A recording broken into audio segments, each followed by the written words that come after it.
In today's video, I am going to teach you how to create a clickable HTML email signature in Gmail. First, open Gmail in your web browser and make sure you are using the desktop view. Look to the top right of the Gmail window for the Settings gear icon. Click that gear, then choose See All Settings. This opens the full settings page where you can manage things like inbox layout, filters, and your signature. Once you are on the settings page, stay on the General tab. Now scroll down until you find the Signature section. Take your time here because the settings page is long and it is easy to pass it. When you see Signature, you are in the right place. In the Signature section, click the button that says Plus Create New. Gmail will ask you to name your signature.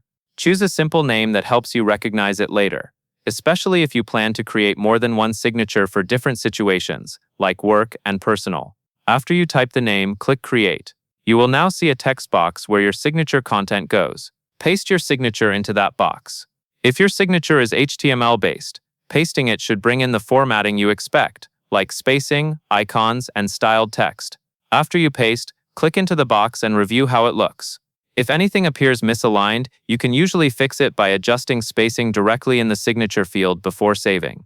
Next, to make items clickable, highlight the text or select the icon you want to link. Then click the link icon in the signature editor toolbar. A small link window will appear. Enter the web address you want that text or icon to open and confirm the link. Repeat this for each item you want to be clickable, such as your website, a calendar link, or social media icons. For the best results, make sure each link includes the full address, starting with HTTPS. When you are finished, scroll all the way to the bottom of the settings page. Click Save Changes.